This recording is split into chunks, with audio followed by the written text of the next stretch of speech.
ಎಲ್ಲ ರಾಜ್ಯಗಳಿಂದ ಬರ್ತಾ ಇದ್ದಾರೆ. ಯಾಕೆಂದರೆ ಖರ್ಚು ವೆಚ್ಚದ ವಿಷಯ ಇರೋದರಿಂದ ನಾವು ಕಾಳಜಿ ವಹಿಸಿ ಈ 3,000 ಜನನ ಸೇರಿಸ್ತಾ ಇದ್ದೀವಿ. ಒಂದೊಮ್ಮೆ ಕಾಲದಲ್ಲಿ ನಾವು 10,000 ಜನ ಸೇರಿದ್ವಿ.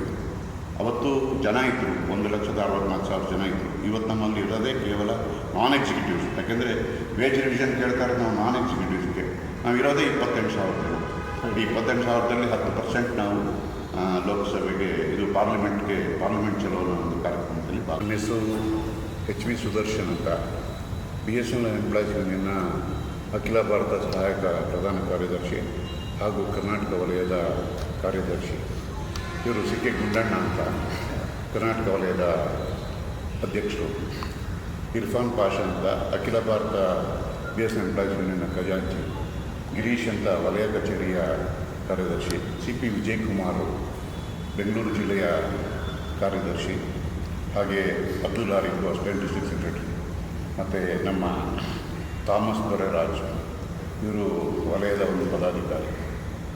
ಭಾಳ ಮುಖ್ಯವಾಗಿ ಇವತ್ತು ನಾವು ಈ ಸಂದೇಶವನ್ನು ಈ ಪತ್ರಿಕೆಯ ಮುಖಾಂತರ, ಅಂದರೆ ಮೀಡಿಯಾ ಮುಖಾಂತರ ಸಾಮಾನ್ಯ ಜನಕ್ಕೂ ತಿಳಿಸಬೇಕಾಗಿದೆ, ಹಾಗೆ ನಮ್ಮ ನೌಕರರಿಗೂ ತಿಳಿಸಬೇಕಾಗಿದೆ.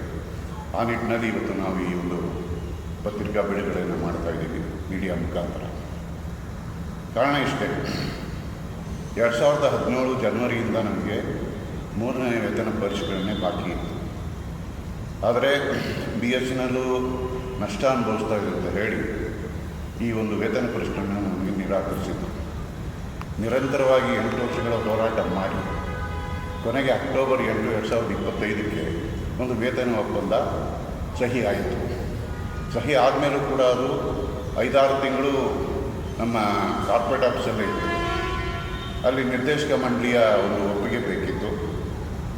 ಅದು ಕೂಡ ಪಡೆಯೋದಕ್ಕೆ ನಾವು ಹೋರಾಟ ಮಾಡಬೇಕಾಯಿತು. ಹೋರಾಟ ಮಾಡಿದ ನಂತರ ಆಡಳಿತ ಮಂಡಳಿ ನಿರ್ದೇಶಕರು ಈ ಒಂದು ಒಪ್ಪಂದವನ್ನು ದೃಢೀಕರಿಸಿ ನಮ್ಮ ಕೈಲಿ ಇವರಿಗೆ ವೇತನ ಪರಿಷ್ಕರಣೆ ಬೆನಿಫಿಟ್ ಕೊಡ್ಬೋದು ಅಂತಕ್ಕಂಥ ನಿಟ್ಟಿನಲ್ಲಿ ಶಿಫಾರಸನ್ನು ದೂರಸಂಪರ್ಕ ಇಲಾಖೆಗೆ ಕಳಿಸಿದ್ದಾರೆ ಫೆಬ್ರವರಿ ತಿಂಗಳಲ್ಲಿ 26. ಆದರೆ ಇವತ್ತು ಇನ್ನೇನು ಆಗಸ್ಟ್ ಬರ್ತಾ ಇದೆ, ಆದರೂ ಕೂಡ ದೂರಸಂಪರ್ಕ ಇಲಾಖೆ, ಅಂದರೆ ನಮ್ಮನ್ನು ಆಳ್ತಕ್ಕಂಥ ಇಲಾಖೆ, ಸರ್ಕಾರ ಯಾವುದೇ ನಿರ್ಧಾರವನ್ನು ಇನ್ನೂ ತಗೊಂಡಿಲ್ಲ. ಭಾಳ ವಿಚಿತ್ರವಾದ ಸಂಗತಿ ಏನಪ್ಪ ಅಂತಂದರೆ, ಇಲ್ಲಿ ಡೆಪ್ಯುಟೇಷನಲ್ಲಿ ಬಂದಿರತಕ್ಕಂಥ ITS ಅಧಿಕಾರಿಗಳಿಗೆ ಕೇಂದ್ರ ಸರ್ಕಾರದ ವೇತನ ಆಯೋಗದ ಎಲ್ಲ ಪ್ರಯೋಜನಗಳು ಸಿಕ್ಕಿದೆ. ಆವಾಗ BSNL ಲಾಸವಿಲ್ಲ. ಆದರೆ ಇಲ್ಲಿರ್ತಕ್ಕಂಥ ಸಾಮಾನ್ಯ ನೌಕರರು ತಮ್ಮ ಬೆವರು ರಕ್ತವನ್ನು ಹರಿಸಿ ಈ ಒಂದು BSNL ಕಟ್ಟಿದ್ದಾರೆ. ಅವ್ರಿಗೆ ನ್ಯಾಯಯುತವಾಗಿ ಸಿಗಬೇಕಾಗಿರ್ತಕ್ಕಂಥ ವೇತನ ಪರಿಷ್ಕರಣೆ ಕೊಡೋದರಲ್ಲಿ ಮೀನಾಮೇಷ ಎಣಿಸ್ತಾ ಇದೆ ಸರ್ಕಾರದ ಗಮನವನ್ನು ಸೆಳೆಯೋದಕ್ಕೆ ಈಗಾಗಲೇ ನಾವು ನಿರಂತರವಾಗಿ 8 ವರ್ಷಗಳ ಕಾಲ ಹೋರಾಟ ಮಾಡಿದ್ದೀವಿ. ಈಗ ಅಂತಿಮ ಘಟ್ಟಕ್ಕೆ ಬಂದಿದ್ದೀವಿ.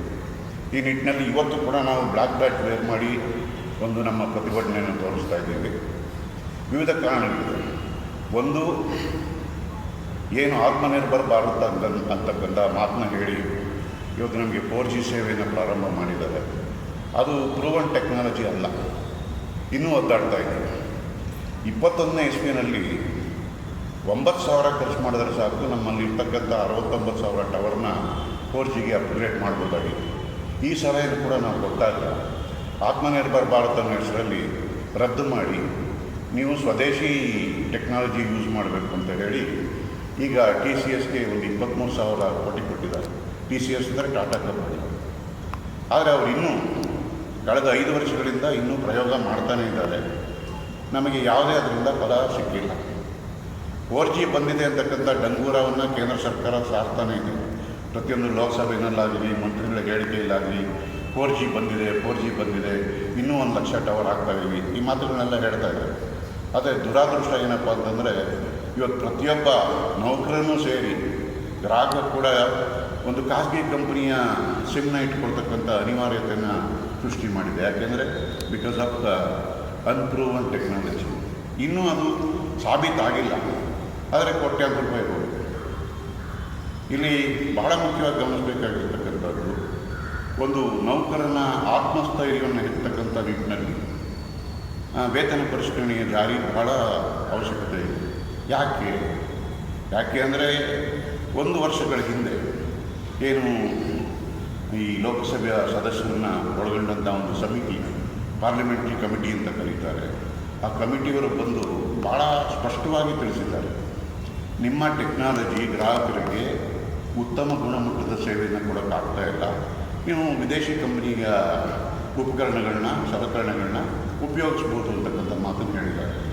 ಜೊತೆಗೆ ಬಹಳ ಮುಖ್ಯವಾದ ಅಂಶ ಆ ಸಮಿತಿ ಹೇಳಿರ್ತಕ್ಕಂಥದ್ದು, ಇಲ್ಲಿರ್ತಕ್ಕಂಥ ನೌಕರರ ಆತ್ಮಸ್ಥೈರ್ಯವನ್ನು ಹೆಚ್ಚಿಸೋದಕ್ಕೆ ಅವರಿಗೆ ವೆಲ್ಫೇರ್ ಮೆಷರ್ಸ್ ಅಂತ ಏನಿದೆ 3ನೇ ವೇತನ ಆಯೋಗವನ್ನು ಜಾರಿಗೊಳಿಸಬೇಕು ಅಂತ ಹೇಳಿದೆ. ಆದರೆ ಅದನ್ನು ಕೂಡ ಕಸದ ಬುಟ್ಟಿಗೆ ತಳ್ಳಿದೆ ಈ ಕೇಂದ್ರ ಸರ್ಕಾರ. ಒಟ್ಟಿನಲ್ಲಿ ಕೇಂದ್ರ ಸರ್ಕಾರದ ಉದ್ದೇಶ ಇಷ್ಟೇ, BSNL ಅಂತಕ್ಕಂಥ ಒಂದು ಕಂಪನಿ ಇರಬೇಕು, ಆದರೆ ಗ್ರಾಹಕರಿಗೆ ಸೇವೆ ಸಿಗಬಾರ್ದು. ಈಗಾಗಲೇ ನೀವು ನೋಡಿರ್ಬೋದು, ಇದೇ ಕಟ್ಟಡದಲ್ಲಿ 4 ಫ್ಲೋರು ಬೇರೆ ಬೇರೆ ಇಲಾಖೆಗಳಿದ್ದಾವೆ.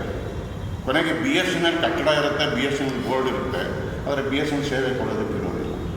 ಜೊತೆಗೆ 2019ರಲ್ಲಿ ಏನು BRS ಅಂತ ಗೊತ್ತು, ಸ್ವಯಂ ನಿವೃತ್ತಿ ಯೋಜನೆ ಜಾರಿಯಾಗಿ 80,000 ಜನ ಹೊರಟರು. ಪ್ರಾರಂಭಿಕ ದಿನಗಳಲ್ಲಿ ಈ ಕಂಪನಿ ಪ್ರಾರಂಭ ಆದಾಗ ನಾವು 3,60,000 ಜನ ಇದ್ವಿ. ಇವತ್ತು ನಾವು ಕೇವಲ 60,000 ಜನ ಇದ್ವಿ. ಈ 60,000 ಜನಕ್ಕೆ ಕೂಡ ಕ್ಷೇಮಾಭಿವೃದ್ಧಿ ಯೋಜನೆಗಳನ್ನ ಜಾರಿ ಮಾಡಿಲ್ಲ. ಅದು ಮುಖ್ಯವಾಗಿ ವೇತನ ಪರಿಷ್ಕರಣೆ ಮತ್ತು 22 ವರ್ಷಗಳ ಕಾಲ ಹಳೆಯದಾಗಿರ್ತಕ್ಕಂಥ ಪದೋನ್ನತಿ ನೀತಿ ಅಂದರೆ ಪ್ರಮೋಷನ್ ಪಾಲಿಸಿ ಕೂಡ ಜಾರಿ ಆಗಬೇಕಾಗುತ್ತೆ. ಈ ಎಲ್ಲ ಬೇಡಿಕೆಗಳನ್ನ ಇಟ್ಟು ನಾವು ಮುಂದುವರೆದು ಈಗ ಏನು ಧರಣಗಳನ್ನ ಮಾಡಿದ್ದೀವಿ, ಉಪವಾಸ ಸತ್ಯಾಗ್ರಹ ಮಾಡಿದ್ದೀವಿ, ಸ್ಟ್ರೈಕ್ ಮಾಡಿದ್ದೀವಿ, ಸಂಬಳ ಕಳ್ಕೊಂಡಿದ್ದೀವಿ, ಆದರೆ ಇದುವರೆಗೂ ಇತ್ಯರ್ಥ ಆಗಿಲ್ಲ. ಹಾಗಾಗಿ 13ನೇ ತಾರೀಕೇನು ಮುಂಗಾರು ಅಧಿವೇಶನ ಲೋಕಸಭೆಯಲ್ಲಿ ಮುಗೀತಾ ಇದೆ. ಎಲ್ಲ ಸಂಸದರ ಗಮನವನ್ನು ಸೆಳೆಯೋದಕ್ಕೆ, ಕೇಂದ್ರ ಸರ್ಕಾರದ ಗಮನವನ್ನು ಸೆಳೆಯೋದಕ್ಕೆ ನಾವು 7ನೇ ತಾರೀಕು ಬರೋ ತಿಂಗಳು ಪಾರ್ಲಿಮೆಂಟ್ ಚಲೋ ಅನ್ನೋ ಒಂದು ಕಾರ್ಯಕ್ರಮವನ್ನು ಕೂಡ ಇಟ್ಕೊಂಡಿದ್ದೀವಿ. ಇಡೀ ದೇಶವ್ಯಾಪಿ ಒಂದು 3,000 ಜನ ಅವತ್ತು ಪಾರ್ಲಿಮೆಂಟ್ ಚಲೋ ಪ್ರೋಗ್ರಾಮ್ನ ಹಾಕ್ತೀವಿ. ಮುಖ್ಯ ಉದ್ದೇಶ ಇಷ್ಟೇ, BSNL ಎಂಪ್ಲಾಯೀಸ್ ಯೂನಿಯನ್ ಸಿದ್ಧಾಂತ ಬೇಡಿಕೆಗಳನ್ನ ಹೋರಾಟದ ಮುಖಾಂತರ ಮಾತ್ರನೇ ಪಡ್ಕೋಬೋದು ಅಂತಕ್ಕಂಥದ್ದು ಈ ದೇಶದ ಪ್ರಸ್ತುತ ಪರಿಸ್ಥಿತಿ. ಆ ಪರಿಸ್ಥಿತಿಯನ್ನು ಅವಲೋಕಿಸಿ BSNL ಎಂಪ್ಲಾಯೀಸ್ ಯೂನಿಯನ್ ಮತ್ತು AABDP ಮತ್ತು ಕ್ಯಾಶುಯಲ್ ಕಾಂಟ್ರಾಕ್ಟ್ ವರ್ಕರ್ಸ್ ಫೆಡರೇಷನ್ ಈ 3 ಜನ ಸೇರಿ 7ನೇ ತಾರೀಕು ಪಾರ್ಲಿಮೆಂಟ್ ಚಲೋ ಕಾರ್ಯಕ್ರಮವನ್ನು ಮಾಡ್ತಾರೆ. ಈ ಎಲ್ಲವೂ ನಡೀತಾ ಇರುವಾಗ ಕೇಂದ್ರ ಸರ್ಕಾರದ ಇನ್ನೊಂದು ಒಂದು ಷಡ್ಯಂತ್ರ ನಡೀತಾ ಇದೆ. ಈಗಿರ್ತಕ್ಕಂಥ ಜನ ಕೂಡ ಜಾಸ್ತಿ, ಇವರಲ್ಲಿ ಇನ್ನೊಂದು 15-20,000 ಜನನ ಮನೆಗೆ ಕಳಿಸ್ಬೇಕು ಅಂತಕ್ಕಂಥ VRS 2 ಅನ್ನೋದನ್ನು ಕೂಡ ಪ್ಲಾನ್ ಮಾಡ್ತಾರೆ. ಇದು ಮೊದಲನೇ VRS BSNLಗೆ ಮಾರಕ ಆಗಿದೆ. ಈಗ ನೀವು ಯಾವುದೇ ಗ್ರಾಹಕ ಕೇಂದ್ರಕ್ಕೆ ಹೋದರೆ, ಗ್ರಾಹಕ ಸೇವಾ ಕೇಂದ್ರ BSNL ಹೋದರೆ ಅಲ್ಲಿ ನೀವು ಬೈಕೊಂಡು ಬರ್ತೀರಿ, ಬೈಕೊಂಡು ಬಂದಾಗ BSNL ಬೈಕೊಂಡು ಬರ್ತೀರಿ. ಆದರೆ ನಿಜಾಂಶ ಏನಪ್ಪ ಅಂತಂದರೆ ಅಲ್ಲಿ ಯಾರು BSNL ನೌಕರರ ಕೆಲಸ ಮಾಡ್ತಾ ಇಲ್ಲ, ಅದನ್ನು ಹೊರಗುತ್ತಿಗೆಗೆ ಕೊಟ್ಬಿಟ್ಟಿದ್ದಾರೆ. ಹೀಗಾಗಿ ಪ್ರೈವೇಟೈಸೇಷನ್ ಅಂತಕ್ಕಂಥದ್ದು ಹಂತ ಹಂತವಾಗಿ ತೆರೆಮರೆಯಲ್ಲಿ ನಡೀತಾನೆ ಇದೆ. ಆದರೆ ನಿಷ್ಠೆಯಿಂದ PAT, DOT, BSNLಗೆ ಸೇವೆ ಸಲ್ಲಿಸಿದಂಥ ನೌಕರರಿಗೆ ಬಹಳ ದೊಡ್ಡ ಮಟ್ಟದ ಅನ್ಯಾಯ ಆಗ್ತಾಯಿದೆ. ಈ ಅನ್ಯಾಯವನ್ನು ಧಿಕ್ಕರಿಸಿ ನಮ್ಮ ಬೇಡಿಕೆಗಳಿಗಿಟ್ಟು ನಾವು ಹೋರಾಟಗಳನ್ನು ಮುಂದುವರಿಸ್ತಾ ಇದ್ದೀವಿ. ಈ ಮೂಲಕ ನಮ್ಮ ಸದಸ್ಯರಿಗೆ ಮತ್ತು ಗ್ರಾಹಕರಿಗೆ ನಾವು ಒಂದೇ ಮಾತು ಹೇಳೋದು, ಗುಣಮಟ್ಟದ ಸೇವೆಯನ್ನು ಕೊಟ್ಟಾಗ ಮಾತ್ರನೇ ಒಂದು ಕಂಪನಿಗೆ ಆದಾಯ ಬರುತ್ತೆ. ಆ ಆದಾಯ ಬಂದಾಗಲೇ ಕ್ಷೇಮಾಭಿವೃದ್ಧಿ ನಡೆಯುತ್ತೆ ಅಂತಕ್ಕಂಥದ್ದು ನಮ್ಮ ಬಲವಾದ ಅಚಲವಾದ ನಂಬಿಕೆ. ಈ ನಿಟ್ಟಿನಲ್ಲಿ ಸರ್ಕಾರ ಸಕ್ರಿಯವಾಗಬೇಕು. ತಾನು ಮಾಡಿರೋ ತಪ್ಪುಗಳನ್ನ ತಿದ್ದುಕೊಂಡು BSNLನ ಟೆಲಿಕಾಂ ಕ್ಷೇತ್ರದಲ್ಲಿ ಉಳಿಸಬೇಕು.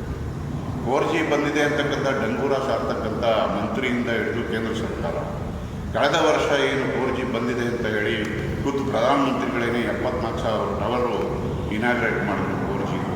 ಅದು ಮಾಡಿದ ನಂತರ ಕೂಡ ಇವತ್ತು ನಮ್ಮ ಮೊಬೈಲ್ ಕ್ಷೇತ್ರದಲ್ಲಿ ಗ್ರಾಹಕರನ್ನ ಕಳ್ಕೊಂಡಿದ್ದೀವಿ. 9% ಇದ್ದಿದ್ದು ಮಾರ್ಕೆಟ್ ಶೇರ್ ಇವತ್ತು 7.3% ಬಂದಿದೆ. ಜೊತೆಗೆ 4G ಅಷ್ಟು ಗುಣಮಟ್ಟದ್ದಾಗಿದ್ದಿದ್ದರೆ BSNL ನಮ್ಮ ಆದಾಯ ಹೆಚ್ಚಬೇಕಾಗಿತ್ತು. ಆದರೆ ಅಂಕಿಅಂಶಗಳನ್ನ ಗಮನಿಸಿ ನೋಡಿದಾಗ ಕಳೆದ ವರ್ಷದಲ್ಲಿ ಏನು ಒಂದು ಹಣಕಾಸು ವರ್ಷ ಅಂತ ಕರಿತೀವಿ, ಆ ವರ್ಷದಲ್ಲಿ ಕೇವಲ 1% ಮಾತ್ರನೇ ಆದಾಯ ಇನ್ಕ್ರೀಸ್ ಆಗಿದೆ. ಈ ನಿಟ್ಟಿನಲ್ಲಿ ನೌಕರರು ತಪ್ಪೇನು, ನೌಕರರ ತಪ್ಪುಗಳಿಂದ ಆಗಿರ್ತಕ್ಕಂಥ ನಷ್ಟ ಅಲ್ಲ, ಬದಲಾಗಿ ಕೇಂದ್ರ ಸರ್ಕಾರದ ನೀತಿಗಳಿಂದ ಆಗಿರ್ತಕ್ಕಂಥ ನಷ್ಟ ಇದೆ. ಗ್ರಾಹಕರು ಕೂಡ ತಿಳ್ಕೋಬೇಕು. ನಾಳೆ ದಿವಸ ಮೊನಾಪಲೈಸ್ಡ್ ಆಗಬೇಕು. ಈಗ ಡಿಯೋಪಲಿ ಇದೆ, ವೋಡಾಫೋನ್ ಶೇರ್ಗಳನ್ನ ಕೂಡ ಸರ್ಕಾರನೇ ತೊಗೊಂಡಿದೆ 38.8%. ತನ್ನದೇ ಆದ ಬಿ ಎಸ್ ಎನ್ ಎಲ್ನ ಕಡೆಗಣಿಸಿದೆ. ವೋಡಾಫೋನ್ ಅಂತಕ್ಕಂಥದ್ದು ವಿದೇಶಿ ಕಂಪನಿಯ 40% ಶೇರ್ಗಳನ್ನ ತೊಗೊಳ್ತಕ್ಕಂಥ ಉದಾರ ಮನೋಭಾವ ಇರ್ತಕ್ಕಂಥ ಕೇಂದ್ರ ಸರ್ಕಾರ ತನ್ನದೇ ಆದಂಥ ಬಿ ಎಸ್ ಎನ್ ಕಂಪನಿಯನ್ನು ಕೊಲ್ಲೋದಕ್ಕೆ ಹೊರಟಿದೆ. ಈ ಎಲ್ಲ ಷಡ್ಯಂತ್ರಗಳ ವಿರುದ್ಧ ನಾವು ಹೋರಾಟ ಮಾಡ್ತಾ ಇದ್ದೀವಿ. ಅನೇಕ ವಿಷಯ ಇದೆ. ಇನ್ನೊಂದು ಪ್ರಮುಖ ವಿಷಯ, ಈ ದೇಶದ ಹಿರಿಯ ನಾಗರಿಕರು ಅಂತ ಇರ್ತಾರೆ. ನಿವೃತ್ತಿ ಆದಮೇಲೆ ನಾವೆಲ್ಲ ಹಿರಿಯ ನಾಗರಿಕರು. ನಮ್ಮ ಜೀವನವನ್ನು ಅಷ್ಟು ಕಡೆಗಣಿಸಿದೆ ಕೇಂದ್ರ ಸರ್ಕಾರ. ವೇತನ ಪರಿಷ್ಕರಣೆ ಆದ್ರೇ ಪಿಂಚಣಿ ಪರಿಷ್ಕರಣೆ ಅಂತಾರೆ. ಪಿಂಚಣಿ ಪರಿಷ್ಕರಣೆ ಆದ್ರೇ ನಿವೃತ್ತಿಯಾದಂಥ ನೌಕರರ ಜೀವನದಲ್ಲಿ ಒಂದು ನಗುವನ್ನು ಕಾಣಬಹುದು, ನೆಮ್ಮದಿಯನ್ನು ಕಾಣಬಹುದು. ಈ ನಿಟ್ಟಿನಲ್ಲಿ ಕೇಂದ್ರ ಸರ್ಕಾರ ಒಟ್ಟಾರೆಯಾಗಿ ತನ್ನ ತಪ್ಪು ನೀತಿಗಳಿಂದ ಬಿ ಎಸ್ ಎನ್ ಎಲ್ನ ನಷ್ಟದ ಕೂಪಕ್ಕೆ ತಳ್ಳಿದೆ. ಎಚ್ಚೆತ್ತುಕೊಳ್ತಕ್ಕಂಥ ಕರೆಗಂಟೆಯನ್ನು ನಾವು ಈ B S N L employees union, AAPDPA ಮತ್ತು ಕ್ಯಾಶುಯಲ್ ಕಾಂಟ್ರಾಕ್ಟ್ ವರ್ಕರ್ಸ್ ಫೆಡರೇಷನ್ ಏನಿದೆ, ಒಂದು ಸಣ್ಣ ಹೋರಾಟದ ಪ್ರಯತ್ನವನ್ನು ಮಾಡ್ತಾಯಿದ್ದೀವಿ. ಆ ಭಾಗವಾಗಿ ಇವತ್ತು ನಾವು ಈ ಮೀಡಿಯಾ ಮುಖಾಂತರ ಗ್ರಾಹಕರಿಗೆ, ನಮ್ಮ ಸದಸ್ಯರಿಗೆ, ನಮ್ಮ ನೌಕರರಿಗೆ ಒಂದು ಸ್ಪಷ್ಟ ಸಂದೇಶವನ್ನು ಕಳಿಸ್ತಾ ಇದ್ದೀವಿ. ಧನ್ಯವಾದ.